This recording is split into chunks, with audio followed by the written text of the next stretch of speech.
YouTube. My name is Keiichi Akagawa, Director of Risho Kosei-kai International.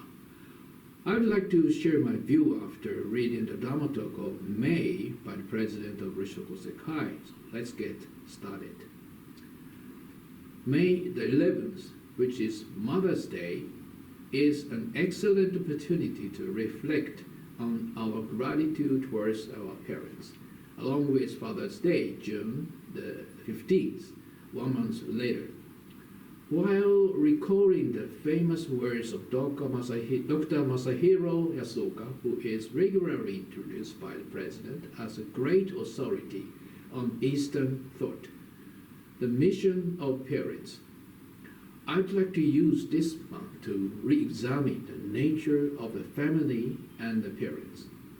How can we as children understand the words of a father should be the object of his child's respect, and a mother should be the seat of her child's affection? How can these things be passed down to further generations? This month, I would like to consider these questions, including my personal experiences. For someone born in the snow-covered, nature-rich Michinoko Akita, childhood memories are always vividly etched against the backdrop of the changing natural scenery of the 4 seasons. In my case, how are the object of my respect for my father and the seat of the mother's compassion etched in my memory? I was in a state of neonatal asphyxia at birth, and I came into the world in an unnatural state where my breathing had almost stopped without making the distinctive newborn baby cry. I panicked the midwife who was involved in the delivery, and I immediately received emergency treatment. I heard that the midwife, who judged that my condition would not improve quickly, called local doctor, Dr. Ogawa, who was my family doctor, to my house, and the two of them worked hard on resuscitation treatment. However, after trying his best to save her, Dr. Ogawa decided there was no hope of recovery. He said, "I'm sorry, but I can't find anything more I can do," and returned to his clinic. When I looked through the medical book, I found that in most cases, the condition of neonatal asphyxia occurs after fetal asphyxia during childbirth, and that the placement function of mothers declines, which prevents the baby from receiving enough oxygen and blood, causing the baby to suffer while still in the womb or at birth. And after birth, the baby is unable to breathe properly, and the heart rate deteriorates. I have 2 older sisters, and I was the 3rd child, and I think that the mother's health was also a factor, as she was very weak at the time. I imagine that the atmosphere in the house after the doctor left must have been hefty and sad. The doctor's prognosis was hopeless, and according to what I heard later, on the way back to his clinic, he told an acquaintance he had met on the way, "I'm very sorry to say, but there is almost no hope of the 3rd child in the Kagawa family surviving." However, despite the doctor's prognosis, the midwife did not give up until the end. Her name was Tami Sasaki, and it was only with her support that my life was saved. I imagine that the hours passed in the desperate struggle as she faced the unresponsive newborn.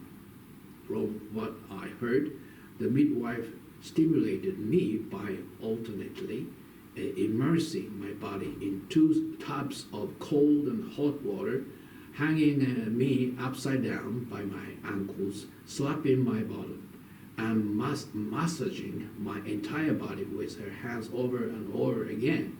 I'm sure that her heart, she was praying that to the gods and Buddha over and over again, please, please let this child live.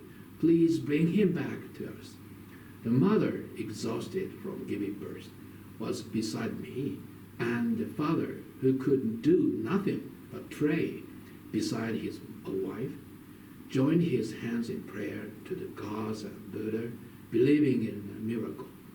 The prayers of the great grandmother and the grandparents were combined. It was a resuscitation effort in which the whole family took part. After many hours of resuscitation and prayer, the baby's first cry, a loud crying, rang out throughout the house. It must have been a feeling of going from hell to heaven. In this way, I was given life in this world with the help of many people.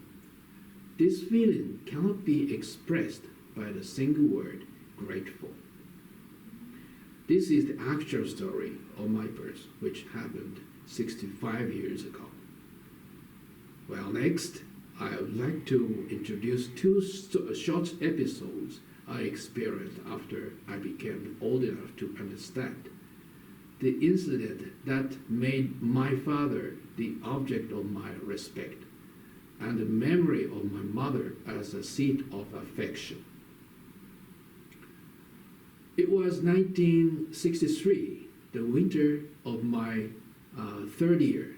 It was a particularly cold night after a fierce snowstorm. As I was about to have dinner, I started to cry because of the pain from my toothache. The dental clinic had already closed, but my father, who knew that my crying out in pain was not normal, immediately picked me up and carried me on his back through the blizzard, which was so fierce that we couldn't even see 3 meters ahead. For over an hour along the dark night road to the dental clinic in the next town, fully protected me a snowproof cloak and carrying a flashlight in his hand.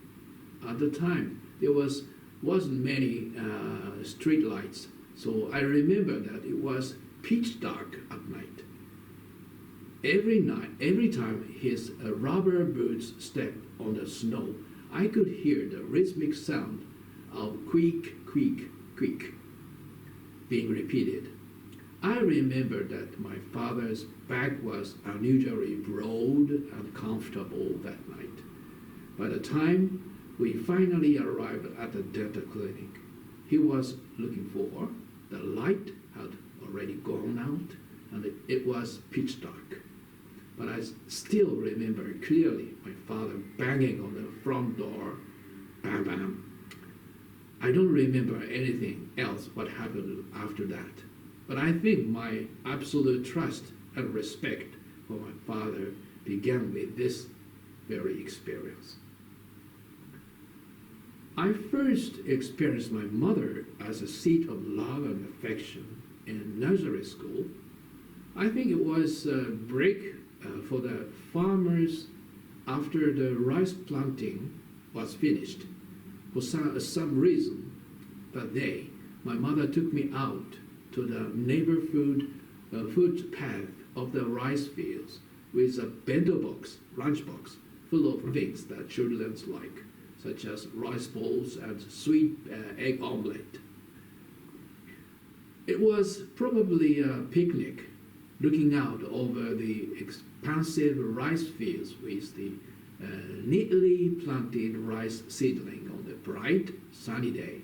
Swallows as seasonal birds were flying over our head. As I sat on the mat with my mother, munching on a large rice ball, I must have been filled with a sense of happiness that I hard to beat. The fact that I can still remember this scene so clearly shows that how precious the time I spent with my mother that day was. In the later years, I could sense her love for me strongly. Looking back, I think that the lessons I learned about life from these experiences when I was a child were trusting people and gratitude for my family. More than 6 years have passed since then. My father passed away 13 years ago at the age of 80, and my mother, thanks to everyone's support, celebrates her 90th birthday this year. My parents raised 3 children, and I'm raising 1 child. As the saying goes, you don't appreciate your parents until you have children of your own. Only when you have children of your own do you truly understand the depth of your gratitude you owe to your parents for bringing you up with such care and love. Also, by understanding the depth of the gratitude you owe to your parents, you will grow to feel a desire to be filial to your parents and to take care of your family and ancestors.